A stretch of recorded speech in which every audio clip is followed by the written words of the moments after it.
गरोदरपणात कुठल्या कुठल्या गोष्टी फॉलो करायच्या, कुठल्या टाळायच्या, तुमचा आहार कसा असायला हवा, हे सगळं जर तुम्हाला जाणून घ्यायचं असेल तर माझा व्हिडिओ शेवटपर्यंत बघा। नमस्कार, मी डॉक्टर चारुता कोपरकर। माझ्या चॅनलवर तुमचं परत एकदा स्वागत आहे।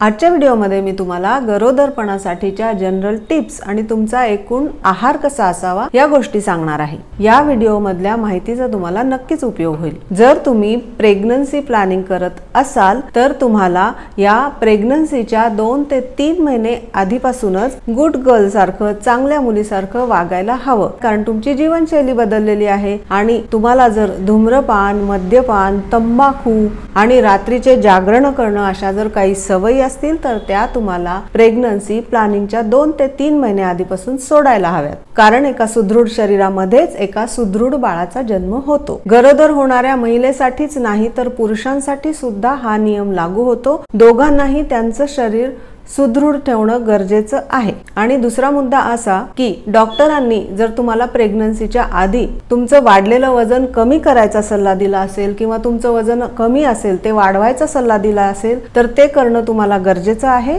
कारण लक्षात घ्या, तुम्ही जर आधीच ओव्हरवेट असाल तर प्रेग्नन्सीच्या वेळी 12 ते 18 किलो पर्यंत तुमचं वजन वाढतं। म्हणजे विचार करा, तुम्ही आधीच ओव्हरवेट असाल तर तुम्हाला जेस्टेशनल डायबिटीज, हाय बीपी, थायरॉइडचे आजार अशा आजारांचा धोका प्रेग्नन्सीमध्ये उद्भवू शकतो आणि मग तुमच्या बाळाच्या आणि तुमच्या पोषणावरती सुद्धा त्याचा परिणाम होऊ शकतो। आणि तुमचं वजन जर कमी असेल तर बाळामुळे वाढलेल्या पोटाचं वजन तुमच्या कमरेला, तुमच्या पाठीला पेलवणार नाही आणि बाळाचं पोषणही छान होणार नाही। आणि बाळाला हवं तेवढं पोषण जर बाळाने तुमच्या शरीरातनं घेतलं तर तुम्हाला काही पोषक तत्वांची कमतरता होऊ शकते। म्हणून हे वजन नियंत्रणात ठेवणं किंवा आयडियल ठेवणं हे गरजेचं आहे। त्यामुळे डॉक्टरांनी जर तुम्हाला वजन वाढ किंवा वजन कमी करण्याचा सल्ला दिला असेल तर त्याच्याकडे दुर्लक्ष करू नका, ते तुम्ही नक्की करा। तुम्ही आई होणार असता तेव्हा तुमच्या शरीरामध्ये एक अख्खा जीव वाढत असतो। तुमच्या शरीरामध्ये अनेक बदल होत असतात, हार्मोनल चेंजेस होत असतात। त्याच्यामुळे तुम्हाला मळमळ, उलटी,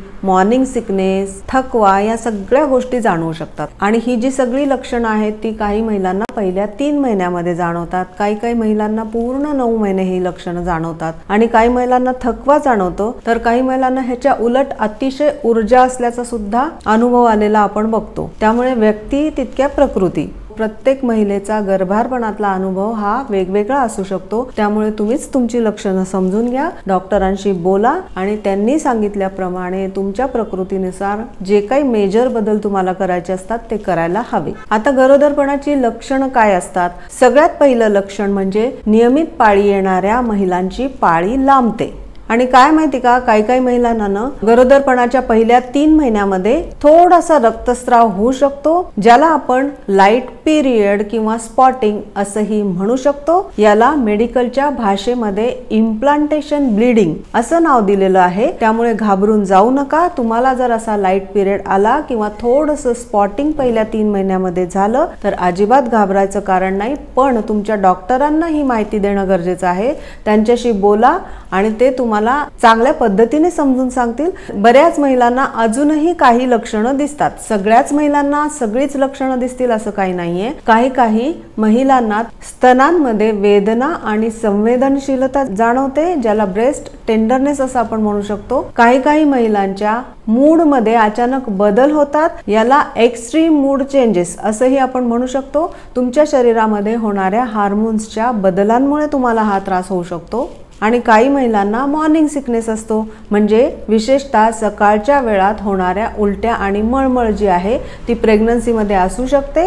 तुम्ही जेव्हा स्वयंपाक करता त्यावेळी खूप जे स्ट्रॉंग वास असतात, स्वयंपाकाचे वेगवेगळ्या फोडण्यांचे वास असतात, त्याच्यामुळे महिलांना मळमळ आणि उलटी होते। काही महिलांना वारंवार लघवीला जायची इच्छा होते, फ्रिक्वेंट युरिनेशनचा त्रास होतो। काही महिलांचं वजन छान वाढतं, काही महिलांचं वजन कमी होतं, हा त्रासही तुम्हाला जाणवू शकतो। खूप थकवा, त्याचबरोबर डोकेदुखी, छातीत जळजळ होणे, पायामध्ये गोळे येणे, पाठदुखी, कंबरदुखी आणि काही काही विशिष्ट पदार्थ खाण्याचीच इच्छा होणे आणि जे पदार्थ तुम्हाला खूप आवडत असतात ते तुम्हाला अचानक नावडते होतात किंवा आवडेनासे होतात. आणि अजून एक बऱ्याच महिलांना जाणवणारं महत्त्वाचं लक्षण म्हणजे बद्धकोष्ठता. तर या लक्षणांपैकी काही लक्षणं तुम्हालाही जाणवू शकतात. आता ही तर झाली कॉमन लक्षणं, पण काही लक्षणं अशी आहेत जी तुम्हाला जाणवली तर तुम्ही लगेचच डॉक्टरांना भेटणं गरजेचं आहे. ती लक्षणं कुठली आहेत तर तुम्हाला जर हाय ग्रेड फीवर असेल म्हणजे खूप जास्त ताप आलेला असेल किंवा तुमच्या पोटामध्ये तीव्र कळा येत असतील, तीव्र वेदना होत असतील किंवा तुमच्या अंगावरून पाणी जात असेल किंवा तुम्हाला लघवी करताना खूप जास्त त्रास होत असेल, अतिशय सहन न होणाऱ्या वेदना जर तुम्हाला होत असतील तर, किंवा अंगावरून अति जास्त प्रमाणात रक्तस्राव होत असेल तर, किंवा खूप जास्त प्रमाणात तुम्हाला उलट्या होत असतील तर तुम्ही तुमच्या डॉक्टरांना भेटायला हवं. प्रेग्नन्सीमध्ये अशी लक्षणं दिसणं चांगलं समजलं जात नाही, त्यामुळे डॉक्टरांना ताबडतोब भेटायला हवं. आता प्रेग्नन्सीमध्ये तुमचा आहार कसा असायला हवा हा सगळ्यात महत्त्वाचा मुद्दा आहे. तुम्ही गरोदर झाले की तुम्हाला आजूबाजूचे सगळे लोक हेच सांगायला लागतात की अरे बापरे, तू गरोदर आहेस, आता तू 2 जीवांची झाली आहेस, तर तुला आता दुप्पट जेवायला पाहिजे, डबल जेवण करायला पाहिजे. तर तुम्हाला ऐकून आश्चर्य वाटेल की असं काहीही नसतं. तुम्हाला खूप खायचं नाहीये, तुम्हाला योग्य आहार घ्यायचा आहे. वजन, उंची, वय आणि लाईफस्टाईल प्रमाणे तुमचा डाएट प्लॅन हा दुसऱ्या महिलेपेक्षा वेगळा असू शकतो. त्यामुळे त्या सगळ्या गोष्टी लक्षात घेणं गरजेचं आहे. त्यामुळे छान आता मी प्रेग्नंट आहे तर मस्त खूप खाणार, मस्त गोड पण खाणार, जे पाहिजे ते खाणार, मला ह्याचं क्रेविंग होतंय, मला त्याचं क्रेविंग होतंय, असं केलं तर तुमचं विनाकारण वजन वाढून बसेल आणि या वजन वाढीचा बाळालाही त्रास होईल आणि तुम्हाला पोषक तत्व मिळायच्या ऐवजी तुम्हाला फॅट बेबी होऊ शकतो. तुमचं बाळंतपणानंतरचं वजन वाढू शकतं आणि असं जर झालं तर हे वाढलेलं वजन बाळंतपणानंतर कमी करणं अतिशय अवघड असतं. त्यामुळे वेळीच आणि योग्य आहार घेणं गरजेचं आहे. खूप तुमच्या आजूबाजूचे जे तुमच्यावर प्रेम करणारे लोक असतात त्यांना असं वाटतं की छान हिला मस्त खायला घालू, ही छान गुबगुबीत होईल, हिचं पोटही भरपूर दिसेल आणि मग बाळही छान गुबगुबीत होईल. तर असं काही करू नका. तुमच्या आहार तज्ञांशी बोलून तुमच्यासाठी स्पेसिफिक असलेला आहार तुम्ही लिहून घ्या आणि तो फॉलो केला तर तुम्हाला पुढे होणारे बरेच धोके तुम्ही टाळू शकता. तुमची जी प्रेग्नन्सी आहे ती 3 भागात विभागली गेलेली आहे. पहिले 3 महिने, मधले 3 महिने आणि शेवटचे 3 महिने अशा टप्प्यांमध्ये ती विभागली गेलेली आहे. बहुतेक महिलांचं गर्भधारणेदरम्यान साधारण 12 ते 18 किलोपर्यंत वजन वाढू शकतं. हे नॉर्मल आहे. काही महिलांचं पहिल्या तिमाहीमध्ये फक्त 1 ते 2 किलो किंवा 3 किलोपर्यंत वजन वाढतं आणि दुसऱ्या टप्प्यापासून शेवटच्या टप्प्यापर्यंत आठवड्याला अर्धा किलो वजन इतपत वजन तुमचं वाढतं आणि अशा पद्धतीनेच हे वजन वाढायला हवं. आणि या वजन वाढीचं प्रमाण सुद्धा प्रत्येक महिलेच्या उंची, वय, लाईफस्टाईल याच्यावर आणि तुमची हेरिडिटरी कॅरेक्टर्स काय आहेत, तुमच्या शरीराची ठेवण कशी आहे त्याप्रमाणे ते कमी जास्त होऊ शकतं. आणि तुमच्या पोटामध्ये जर ट्विन्स असतील, जुळी बाळ असतील तर त्याच्यासाठी नियम वेगळे आहेत आणि त्याच्यासाठीचा आहार सुद्धा वेगळा असू शकतो. सामान्य महिलांसाठी जुळं बाळ जर त्यांच्या पोटामध्ये वाढत असेल तर 17 ते 25 किलो एवढं वजन वाढ त्यांची व्हायला पाहिजे असा आहार त्यांनी घ्यावा. हा आहार तुमचे आहार तज्ञ आणि तुमचे गायनेकोलॉजिस्ट तुम्हाला सुचवू शकतात. संतुलित पोषक आहार आणि व्यायाम हे निरोगी गर्भधारणेचे मुख्य आधार आहेत. पहिले 3 महिने प्रत्येक दिवसाला 1800 ते 2000 कॅलरीज असा आहार तुम्ही घ्यावा. पुढचे 3 महिने प्रत्येक दिवसाला 2200 ते 2300 किलो कॅलरीज अशा पद्धतीने तुमचा आहार असावा आणि शेवटचे 3 महिने प्रत्येक दिवसाला 2400 ते 2500 कॅलरीज असा आहार तुमचा असावा. आणि या 3ही टप्प्यांमध्ये proteins, carbohydrates, fat, minerals, vitamins याचं प्रमाण प्रत्येक वेळा बदलतं. या प्रमाणामध्ये आहारामध्ये बदल करावे लागतात. जवळजवळ 5 महिनेपर्यंत बऱ्याच स्त्रियांचं वजन काहीच वाढत नाही. साधारण 2 ते 3 किलो पर्यंत एवढंच त्यांचं वजन वाढतं. पण 5 महिन्यानंतर त्यांचं वजन एकदम झपाट्याने वाढायला लागतं आणि हे योग्य पण आहे. अशा पद्धतीने वजन वाढलेलं चांगलंच समजलं जातं. कारण या काळामध्ये तुमच्या पोटातल्या बाळाची वाढ झपाट्याने होत असते, त्यामुळे तुमचंही वजन वाढत असतं. गरोदरपणामध्ये जशी जशी तुमच्या पोटामध्ये बाळाची वाढ होते, तसा तसा तुमचा BMR म्हणजे आपण ज्याला चयापचय शक्ती असं म्हणतो त्याच्यामध्ये सुद्धा वाढ होते. पहिल्या 3 महिन्यामध्ये ही फक्त 5% असते, पण तिसऱ्या महिन्यानंतर 9व्या महिन्यापर्यंत ही 12% एवढी वाढलेली असते आणि तुमच्या पचन संस्थेमध्ये अनेक बदल होत असतात. तुमच्या बाळासाठी लागणारं, तुमच्या स्वतःच्या शरीरासाठी लागणारी जी काही पोषक तत्वांची गरज आहे त्याच्यामध्ये वाढ झालेली आहे. दुसरी गोष्ट म्हणजे बाळाचं पोषण होण्यासाठी आणि बाळाच्या पोषणानंतर तुमच्या पोटामध्ये तयार झालेले जे मेटाबॉलिक वेस्ट आहेत ते बाहेर काढून टाकण्यासाठी आईच्या शरीरामध्ये जे रक्त असतं त्या रक्ताच्या प्रमाणात वाढ झालेली असते. आणि रक्ताच्या प्रमाणामध्ये वाढ झाली की त्याच्यामध्ये असणारे प्रोटीन्स जे आहेत, हिमोग्लोबिन जे आहे, जे रक्त तयार करण्यासाठी गरजेचं असतं, आणि इतर जे घटक आहेत त्या घटकांच्या प्रमाणामध्ये आपोआपच कमतरता होते. त्यामुळे हे अन्नातनं तुम्हाला घ्यायचं असतं, म्हणजे मग रक्तामध्ये कमी पडलेले हे जे काही घटक आहेत त्याच्यामध्ये परत वाढ होते. आणि असा जर छान पोषक आहार जर तुम्ही घेतला तर तुम्हाला गरोदरपणामध्ये लागणारे जे काही औषधं गोळ्या असतात त्याचं प्रमाण कमी होऊ शकतं. तर तुमचा आहार जर नीट नसेल आणि तुमच्या शरीरामध्ये काही पोषक तत्वांची कमतरता झाली तर डॉक्टर तुम्हाला वेगवेगळ्या प्रकारचे सप्लिमेंट्स किंवा औषधं सुचवू शकतात. त्यांच्या सल्ल्याप्रमाणे ते तुम्ही घ्यायला हवेत आणि प्रत्येक टप्प्यामध्ये तुमचा आहार किंवा डाएट प्लॅन हा वेगळा वेगळा असू शकतो. तुमच्या गरजेनुसार तो बदलू शकतो. त्यामुळे आहार तज्ञाच्या सल्ल्यानुसार तुम्ही हा आहार किंवा डाएट प्लॅन तुमच्यासाठी बनवून घ्यायला पाहिजे.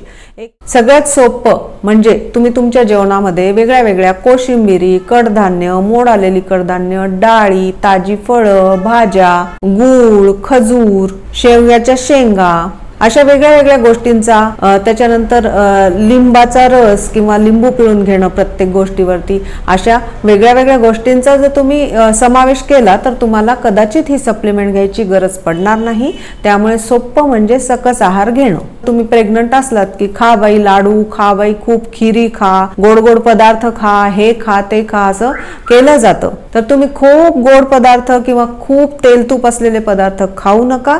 त्याच्यामुळे एकतर तुम्हाला गरोदरपणामध्ये होणारा डायबिटीजचा धोका होऊ शकतो. तुम्ही जर मीठ किंवा असे तळीव तुपाचे पदार्थ खाल्ले तर तुमचं BP वाढू शकतं.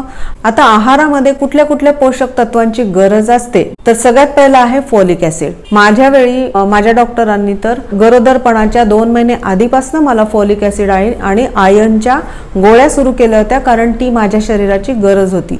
तसंच तुमचे डॉक्टर तुम्हाला सुद्धा काही गोळ्या सुचवू शकतात. तर या फॉलिक ऍसिडची गरज का असते? योग्य शारीरिक वाढीसाठी, कुठल्याही प्रकारचं व्यंग टाळण्यासाठी फॉलिक ऍसिड गरजेचं असतं. तर आता हे फॉलिक ऍसिड कशातनं मिळतं तर जर तुम्ही शाकाहारी असाल, पालक, मेथी, चाकवत, शेवग्याची पानं अशा पालेभाज्या, मसूर डाळ, हरभरा डाळ, काळा हरभरा, राजमा, सोयाबीन असे धान्य आणि कडधान्य आणि डाळी, मक्याचे दाणे, मटार, ह्याच्यामध्ये प्रोटीन्स तर असतातच पण फॉलिक ऍसिड सुद्धा भरपूर प्रमाणात असतं. तसंच संत्री, मोसंबी, स्ट्रॉबेरी सारखी फळं जी सीझनल असतात ती फळं घ्यायची. शेंगदाणे, बदाम, अक्रोड, शेंगदाणे आणि गूळ, अवोकॅडो आणि जसं आयर्न घातलेले ब्रेकफास्टचे ऑप्शन मिळतात तसे फॉलिक ऍसिड घातलेले फोर्टिफाईड ब्रेकफास्टचे ऑप्शन सुद्धा तुम्हाला मिळतील. तेही तुम्ही कधीतरी घेऊ शकता. आणि जर तुम्ही नॉन व्हेजिटेरियन असाल तर तुमच्यासाठी अंडी, अंड्याचा पिवळा बलक, साल्मन आणि ट्यूना सारखे मासे ते पण मर्यादित प्रमाणात खायचे. तसंच चिकन सुद्धा तुम्ही खाऊ शकता. आणि हे शरीरात चांगल्या पद्धतीने शोषून घेण्यासाठी सुद्धा तुम्हाला व्हिटॅमिन C ची गरज असेल. जसं लोह शोषून घेण्यासाठी गरज असते तशी हे पदार्थ शोषून घेण्यासाठी सुद्धा व्हिटॅमिन C ची गरज असते. भाज्या तुम्ही खूप न शिजवता थोड्याशा वाफलवून जर खाल्ल्या तर त्याच्यामधलं फॉलिक ऍसिड टिकून राहायला मदत होते. दुसरं आहे लोह. लोह का गरजेचं असतं? कारण आई आणि बाळाच्या ऑक्सिजनची वाढलेली जी डिमांड आहे पूर्ण करण्यासाठी तुमच्या रक्तामध्ये हिमोग्लोबिन पुरेशा प्रमाणात तयार होणं गरजेचं असतं. आणि हिमोग्लोबिन तयार होण्यासाठी तुम्हाला लोहाची आवश्यकता असते. त्यामुळे लोह सुद्धा प्रमाणात हवं. तसंच तुम्हाला लोहयुक्त पदार्थांचा तुमच्या आहारामध्ये समावेश करायला पाहिजे. तर तुम्ही जर व्हेजिटेरियन असाल तर कुठले लोहयुक्त पदार्थ आहेत? पालक, मेथी, शेवग्याची पानं आणि कोथिंबीर या भाज्या, मसूर डाळ, काळा हरभरा, हरभरा, सोयाबीन आणि राजमा अशा डाळी आणि कडधान्य, तसंच नाचणी, किनोआ सारखी धान्य, तसंच भोपळ्याच्या बिया, सूर्यफुलाच्या बिया, बदाम, तीळ ह्याच्यातनं सुद्धा आपल्याला लोह मिळतं. खजूर, मनुका, सुकं अंजीर, गूळ, सुका जर्दाळू यातनं सुद्धा आपल्याला लोह मिळतं. आणि बाजारामध्ये तुम्हाला काही काही असे ब्रेकफास्ट ऑप्शन मिळतील ज्याच्यामध्ये फोर्टिफाईड म्हणजे वरून लोह घातलेले ब्रेकफास्टचे काही ऑप्शन असतात, ते सुद्धा तुम्ही कधीतरी बदल म्हणून घेऊ शकता. आणि तुम्ही जर नॉन व्हेजिटेरियन असाल तर तुमच्यासाठी लोहयुक्त पदार्थांचे काय ऑप्शन आहेत. बोकडाचे मटण, पण हे मटण तुम्ही मर्यादित प्रमाणात खायला हवं. तसंच कोंबडी, टर्की, सार्डिन आणि साल्मन सारखे माशांचे प्रकार, अंडी, विशेषतः अंड्याचा पिवळा बलक. तुम्ही जर 2 अंडी खाणार असाल तर त्यातल्या एका अंड्याचा पिवळा बलक तुम्ही खायला हवा. आपण जे काही पदार्थ खातो त्याच्यामध्ये जे काही लोह असतं ते आपल्या शरीरात शोषून घेण्यासाठी काय करायचं तर विटॅमिन सी युक्त जी काही आंबट फळं असतात जसं की लिंबू आहे, आवळा, पेरू, बेरी वर्गातली फळं, टोमॅटो, शिमला मिरची असतात त्याच्यामध्ये सुद्धा विटॅमिन सी भरपूर प्रमाणात असतं. तर लोहयुक्त पदार्थ ज्या ज्या वेळी खाल त्या वेळी तुम्ही या पदार्थांचा सुद्धा तुमच्या आहारामध्ये समावेश करा, कारण ह्या विटॅमिन सी मुळे पदार्थांमधलं अन्नामधलं लोह तुमच्या शरीरामध्ये शोषून घेतलं जातं. अगदीच काही नाही जमलं तर पाण्यामध्ये 2-3 थेंब लिंबू रस घालून ते पाणी तुम्ही पिऊ शकता. ते जर तुम्ही जेवणाच्या आधी घेतलं तर त्याचा खूप चांगला उपयोग होतो. त्याच्यानंतर प्रोटीन्सची तुम्हाला गरज असते. बाळाच्या शरीराची चांगल्या पद्धतीने वाढ आणि त्याचा व्यवस्थित विकास होण्यासाठी या प्रोटीन्सची गरज असते. आणि मातेला स्ट्रेंथ मिळावी आणि तिचे मसल स्ट्रॉंग व्हावे, स्नायू बळकट व्हावे याच्यासाठी सुद्धा प्रोटीन्सची गरज असते. तर तुम्ही जर नॉन व्हेजिटेरियन असाल तर तुम्ही कमी चरबीवाले जे काही मांसाहारी पदार्थ असतात ज्याच्यामध्ये चरबी कमी असते, ज्याला लीन प्रोटीन असं म्हणलं जातं, ज्याच्यामध्ये चिकन आहे, अंडी आहेत, मासे आहेत, अशा मांसाहारी पदार्थांचा आहारामध्ये समावेश करू शकता. त्यातनं तुम्हाला भरपूर प्रोटीन्स मिळतील.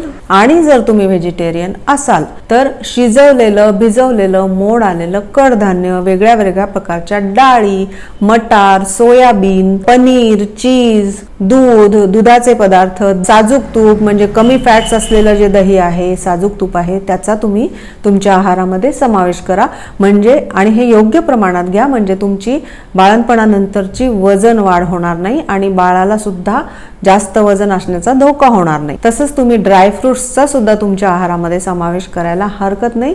यातनं सुद्धा तुम्हाला हेल्दी फॅट्स मिळतात. आणि दुग्धजन्य पदार्थ तुम्ही घ्याच. दूध, दही, ताक, लोणी, तूप जे आहेत त्यातनं तुम्हाला विटॅमिन डी, प्रोटीन्स, कॅल्शियम आणि अनेक इतर पोषक तत्व सुद्धा मिळतील. आणि ओमेगा 3 फॅटी ॲसिड्सची सुद्धा गरज असते.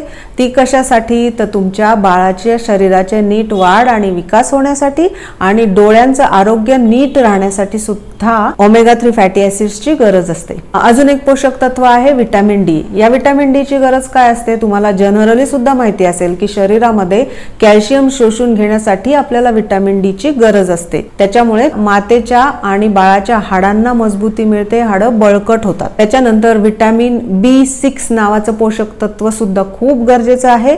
बाळाच्या मेंदूची आणि मज्जा संस्थेची वाढ आणि व्यवस्थित विकास होण्यासाठी तुम्हाला या पोषक तत्वाची गरज आहे. त्याच्यानंतर अजून एक पोषक तत्व म्हणजे झिंक. या झिंकची का गरज असते तर तुमच्या बाळाची इम्युनिटी म्हणजे रोग प्रतिकार शक्ती वाढण्यासाठी आणि त्याची शारीरिक, मानसिक वाढ आणि विकास होण्यासाठी सुद्धा झिंक गरजेचं असतं. आणि आईची इम्युनिटी वाढण्यासाठी सुद्धा झिंक गरजेचं असतं. आता कुठल्या कुठल्या प्रकारच्या आहारामधून आपल्याला ही पोषक तत्व मिळू शकतात तर सगळ्या अन्न गटांचा तुम्ही तुमच्या आहारामध्ये समावेश करायला पाहिजे.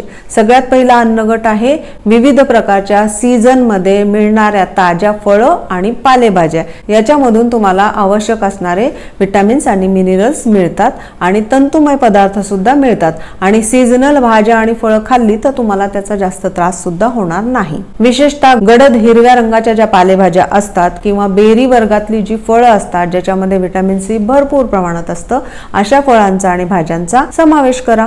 त्याच्यानंतर होल ग्रेन्स ज्याला आपण संपूर्ण धान्य असं म्हणतो, हे न पॉलिश केलेलं जे काही धान्य असतं ते धान्य आणि त्याच्यापासून बनवलेली पीठ याचा तुम्ही तुमच्या आहारात समावेश करा. पॉलिश न केलेला हातसडीचा तांदूळ, ब्राऊन राईस याचा तुम्ही तुमच्या आहारामध्ये समावेश करा. ह्याच्यातनं तुम्हाला तंतुमय पदार्थ, B6 आणि इतर सगळी पोषक तत्व मिळतात। म्हणजे काय तर तुम्ही जी काही पिठं भाकरी पोळी किंवा थालीपीठं करण्यासाठी वापरणार असाल ती छान हाताने स्वच्छ घरीच धुवून घरीच दळून आणलेली जी पिठं आहेत ती वापरा, विकतची पिठं वापरू नका, म्हणजे तुम्हाला सगळी पोषक तत्व व्यवस्थित मिळतील।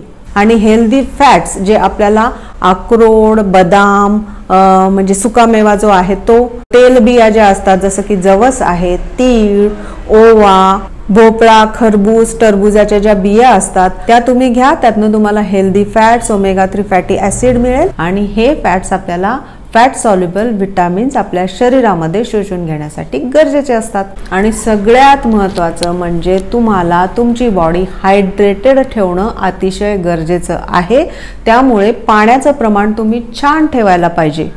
प्रेग्नन्सीच्या काळामध्ये पूर्ण 9 महिने तुम्हाला भरपूर पाणी प्यायला हवं, पण काही वेळा काय होतं माहिती का, काही महिलांना मॉर्निंग सिकनेसचा त्रास होत असतो, त्यामुळे सकाळी एवढ्या प्रमाणात पाणी प्यायलं जात नाही।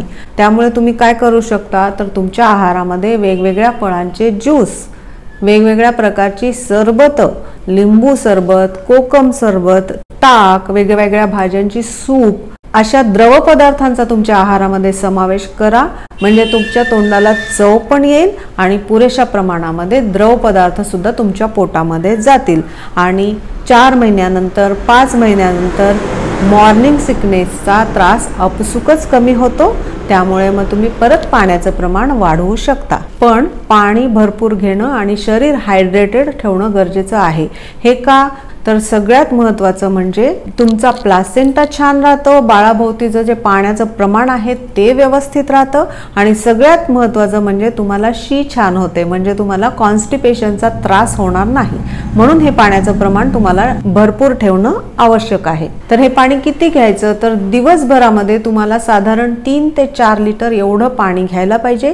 ते नुसतं पाणी प्या किंवा वेगवेगळ्या प्रकारच्या द्रव पदार्थांचा तुमच्या आहारामध्ये समावेश करा, ते सगळं मिळून 3 ते 4 लिटर पाणी तुमच्या शरीरामध्ये गेलं पाहिजे। आता सगळ्यात महत्त्वाचं म्हणजे तुमचे जे प्रेग्नन्सीचे 3 टप्पे आहेत त्या 3ही टप्प्यांमध्ये तुम्हाला वेगवेगळा डाएट प्लॅन असू शकतो। म्हणजे तुम्ही जर आहार तज्ञांकडे गेलात किंवा तुमच्या डॉक्टरांनी तुम्हाला काही डाएट प्लॅन सांगितलाय, तो पहिले 3 महिन्यासाठी सांगितला असेल तर तोच पुढे कंटिन्यू करायचा नाही। तुमच्या गरजा वेगळ्या वेगळ्या असू शकतात, तुम्हाला वेगवेगळ्या प्रकारच्या पोषक तत्वांची कमतरता असू शकते किंवा जास्तीची गरज असू शकते, त्याप्रमाणे तुमचा डाएट प्लॅन बदलला जाऊ शकतो। त्यामुळे तुम्ही आहार तज्ञांना जरूर भेटा आणि 3ही टप्प्यामध्ये जो काही तुमच्या शरीरासाठी आहार गरजेचा आहे तो तुम्ही बनवून घ्या।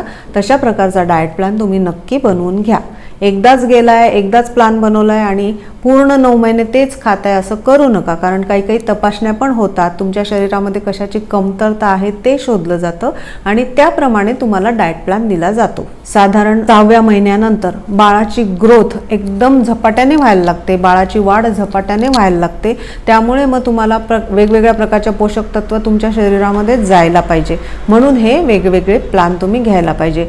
आणि तुम्ही जर आहार व्यवस्थित घेतला नाही तर काय होतं माहिती का, बाळाला जे हवंय ते बाळ तर घेतच, त्याला कमी पडू नये म्हणून तुमच्या शरीरातनं ते शोषून घेतं, पण मग तुम्हाला त्याची कमतरता होते, बाळंतपणानंतर तुम्हाला वेगवेगळे आजार त्याच्यामुळे होऊ शकतात। त्यामुळे तुम्ही हा डाएट प्लॅन बनवून घेणं गरजेचं आहे। आणि बाळाची रॅपिडली ग्रोथ जेव्हा होते ना तेव्हा तुमच्या पोटावर कमरेवर ताण येतो, अशा वेळी तुम्हाला जास्त कॅल्शियम जास्त विटॅमिन डी पाहिजे, तुमच्या मसलमध्ये ताकद हवी आणि तुमच्या बाळाला दूध देण्यासाठी तुमची बॉडी आणखी तयार होत असते, वेगवेगळे बदल होत असतात, या सगळ्या गोष्टींसाठी तुम्हाला भरपूर पोषक तत्वांची गरज असते। त्यामुळे तुमच्या गरजेनुसार हा डाएट प्लॅन तुम्ही बनवून घ्या। आता मी तुम्हाला एक जनरल गाईडलाईन सांगते, ही सगळ्यांनाच लागू होईल असं नाही, पण तुम्ही काय खाऊ शकता तर सकाळी सगळ्यात आधी उठलं की तुम्ही 2-3 बदाम, 2-3 अक्रोड, एखादं सुकं अंजीर, एखादा खजूर, जर्दाळू या सगळ्या गोष्टी रात्री भिजवून ठेवायच्या आणि दुसऱ्या दिवशी सकाळी उठल्यावर तुम्ही हे घेऊ शकता। नंतर थोड्या वेळाने जर तुम्हाला चहा कॉफी घ्यायची गरज वाटत असेल तर तुम्ही अगदी लाईट चहा किंवा कॉफी घेऊ शकता आणि त्याच्याबरोबर एखादं बिस्किट खा, जे कमी गोड असेल असं बिस्किट तुम्ही खाऊ शकता। आणि नंतर मग 9-9:30ला नाश्त्यासाठी तुम्ही वेगवेगळ्या भाज्या घातलेले पराठे, डोसे, उत्तप्पे, चटण्या, धिरडी, थालीपीठं, आपले जे मराठमोळे पदार्थ असतात जसं की उपमा आहे, पोहे, शिरा आहे. या शिऱ्यामध्ये तुम्ही गोडाचं प्रमाण कमी ठेवा किंवा ह्या गुळाचा शिरा बनवा. अशी छान अस्सल मराठमोळी जी काही पदार्थ आपल्या घरामध्ये बनवले जातात ते तुम्ही खाऊ शकता. ते पोटभर खा, मस्त नाश्ता करा. आणि नाश्ता झाला की त्याच्याबरोबर तुम्ही 1 कप दूध घ्यायला हवं. प्रोटीन पावडर घातलेलं किंवा शतावरी घातलेलं दूध तुम्ही जरूर घ्या. दिवसभरामध्ये 2 कप दूध तुमच्या पोटामध्ये गेलं पाहिजे. कमी चरबीयुक्त गाईचं दूध तुम्ही घ्या. आणि तुमच्या आहारामध्ये फळांचा समावेश करायचा असेल तर नाश्त्यानंतर 11ची जी वेळ असते तेव्हा तुम्ही कुठलाही 1 फळ बाउल भरून खाऊ शकता. सकाळी 1 फळ खा, संध्याकाळी 1 फळ खा. सकाळी जे खाल्लंय ते संध्याकाळी खाऊ नका. तुम्ही असे बदलून फळं खाऊ शकता. आणि भात तुम्ही सकाळच्या जेवणामध्ये घेतला असेल तर रात्रीच्या जेवणामध्ये घेऊ नका. आणि जेवणामध्ये छान तूप लावलेले फुलके, वेगळ्या वेगळ्या धान्याच्या भाकरी, थालीपीठ, तुम्हाला जे आवडेल ते तुम्ही दोन्ही जेवणामध्ये घेऊ शकता. आणि सतत थोडं खात राहा, म्हणजे ते छान पचलं जाईल, त्यातनं छान पोषणही मिळेल, तुमच्या पोटावर ताण येणार नाही, कॉन्स्टिपेशनचा त्रास होणार नाही. त्यामुळे सतत थोड्या वेळाने थोडं छान पौष्टिक अन्न खाणं गरजेचं आहे. आणि रात्री झोपताना पुन्हा तुम्ही शतावरी घातलेलं किंवा प्रोटीन घातलेलं दूध घेऊ शकता. तसंच सगळ्यात महत्त्वाचं म्हणजे तुमच्या जेवणामध्ये दही, ताक, पंचामृत बेस्ट ऑप्शन आहे.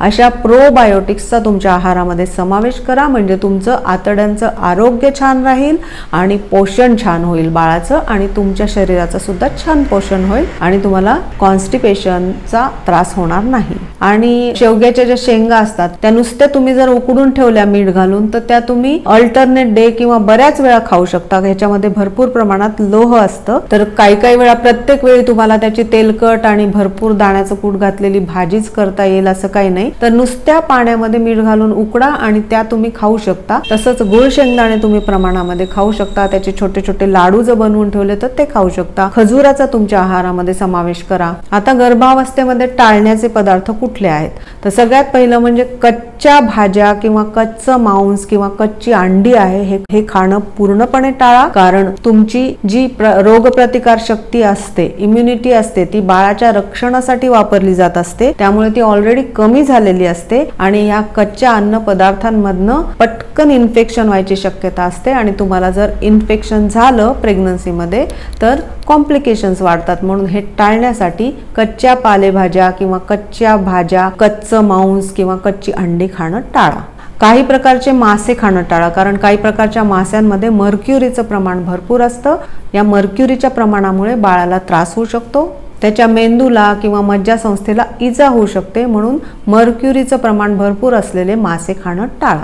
आणि पाश्चराइज न केलेलं दूध घेऊ नका, कारण त्याच्यातनं सुद्धा संसर्ग होण्याचा धोका खूप असतो. म्हणून असं न तापवलेलं कच्चं दूध सुद्धा घेऊ नका. प्रोसेस्ड मांस खाऊ नका. तसंच तुम्ही जर अल्कोहोल घेत असाल, धूम्रपान करत असाल तर हे पूर्णपणे बंद करणं गरजेचं आहे. तुमचं बाळ जर तुम्हाला सुदृढ हवं असेल पूर्ण प्रेग्नन्सीमध्ये बंद करायला हवं. तसंच काही मुलींना कॉफी, चहा घ्यायची सवय असते, त्यातनं कॅफेनचं प्रमाण तुमच्या शरीरामध्ये जातं. या जास्त कॅफेनमुळे गर्भपाताचा धोका होऊ शकतो.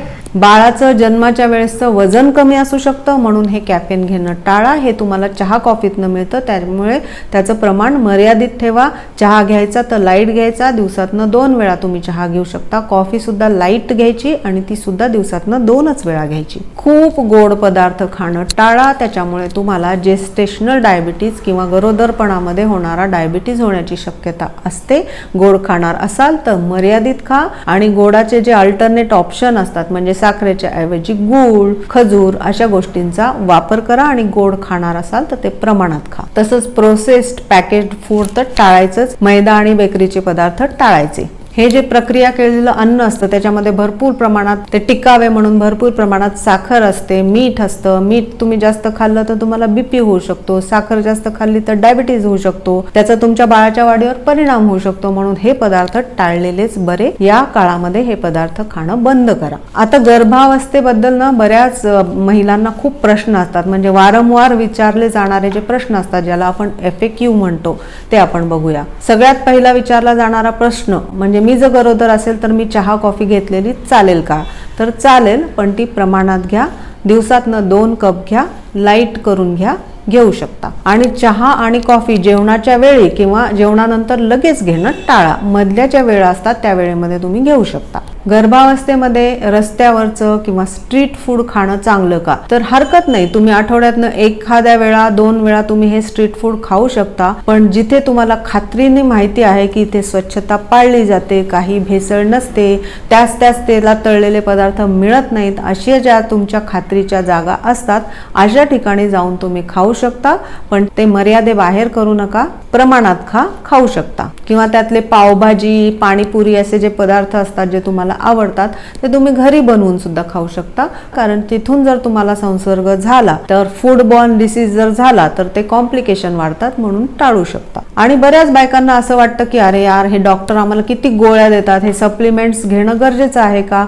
तर हो, तुम्हाला जर डॉक्टरांनी काही सप्लिमेंट्स दिले असतील, काही गोळ्या औषधं घ्यायला सांगितलेले असतील तर ते तुम्ही जरूर घ्या। ते गरजेचे असतात म्हणून दिले जातात, उगाच कुठलीही औषधं डॉक्टर तुम्हाला देणार नाहीत। त्यामुळे हे सप्लिमेंट्स तुम्हाला डॉक्टरच्या सल्ल्यानुसार, आहार तज्ञाच्या सल्ल्यानुसार घेणं गरजेचं आहे। काही बायकांना असं वाटतं की मी गरोदर आहे तर मी तिखट अजिबात खायला नाही पाहिजे, मी तिखट पूर्णपणे बंद करायला पाहिजे, तिखट खाऊ शकतो का, असे प्रश्न असतात। तर तुम्ही तिखट पदार्थ जर तुम्हाला सहन होत असेल, तुम्हाला जर ऍसिडिटी होत नसेल तर तुम्ही खाऊ शकता। त्या तिखटाचा डायरेक्टली तुमच्या बाळावरती काहीही परिणाम होत नाही, फक्त तुमच्या तब्येतीनुसार तुम्हाला सोसवेल एवढं तिखट तुम्ही खाऊ शकता। पण सगळ्यात महत्त्वाचं म्हणजे दर 2 ते 3 तासांनी पौष्टिक जेवण जेवायला पाहिजे, शरीर तुमचं हायड्रेटेड ठेवायला पाहिजे, झोप तुम्ही पुरेशी घ्यायला पाहिजे, खूप ताणतणाव आणि खूप हेक्टिक वर्क करणं टाळा। आणि तुम्हाला एखाद्या पदार्थाचं खूप सारं क्रेविंग होत असेल तर ते तुम्ही घ्या, टाळू नका। म्हणजे समजा काही मुलींना खूप गोड पदार्थ खायचं क्रेविंग होतं, खा, पण ते मर्यादित प्रमाणात खा, त्याने तुम्हाला अजिबात त्रास होणार नाही। व्हिडिओच्या शेवटी तुमचा गरोदरपणा, तुमची प्रेग्नन्सी आनंदी जाण्यासाठी काही टिप्स। सगळ्यात पहिली टिप म्हणजे तुमच्या वजनाची तुलना दुसऱ्या महिलेच्या वजनाशी अजिबात करू नका। प्रत्येकाचं शरीर वेगळं, प्रत्येकाची उंची वेगळी, शरीराची ठेवण वेगवेगळी असते आणि प्रत्येकाचा चयापचय शक्ती वेगवेगळी असते, त्या प्रमाणात तुमचं वजन वाढलेलं असतं। त्यामुळे तुमची तुलना इतरांशी करू नका। तुमच्या बेबी बंपची किंवा तुमचं पोट किती पुढे आलंय, कोणाचं किती आलंय, ह्याचं कमीच, हिचं जास्तच, माझं कमी, असं अजिबात तुलना करू नका। प्रत्येकाचं शरीर वेगळं, प्रत्येकाचा बेबी बंप वेगळा। त्यामुळे तुम्ही जर ही तुलना टाळली तर तुम्ही तुमची प्रेग्नन्सी आनंदात एन्जॉय करू शकाल। आणि मी सांगितलं तसं थोड्या वेळाने थोडं अन्न खा, म्हणजे तुमच्या पचन संस्थेवर ताण येणार नाही। तुम्ही जे पण काही खाल ते छान शोषलं जाईल शरीरामध्ये, त्यातली पोषक तत्व तुमच्या शरीरामध्ये छान शोषली जातील आणि तुम्हाला कॉन्स्टिपेशनचा त्रास होणार नाही। बॉडी हायड्रेटेड ठेवा, भरपूर प्रमाणात पाणी, ज्यूस, द्रव पदार्थ घ्या आणि तुम्हाला शक्य झालं तर प्रोफेशनल डायटिशियन कडे जाऊन तुम्ही 3ही टप्प्यांमधले वेगवेगळे तुमच्यासाठीचे डाएट प्लॅन बनवून घेऊ शकता। आणि सगळ्यात महत्त्वाचं म्हणजे काही वेळा तुमचे जे गायनेकोलॉजिस्ट असतात किंवा तुमचे जे डॉक्टर असतात ते सुद्धा तुम्हाला प्रत्येक टप्प्यामध्ये काय खायचं, काय टाळायचं हे छान पद्धतीने समजून सांगू शकतात। ते फॉलो केलं तरी पुरेसं आहे। तुम्हाला हा व्हिडिओ आवडला असेल तर लाईक करा, शेअर करा आणि माझ्या चॅनलला सबस्क्राईब करा। असाच एक छान व्हिडिओ घेऊन भेटूया पुढच्या भागात। थँक्यू।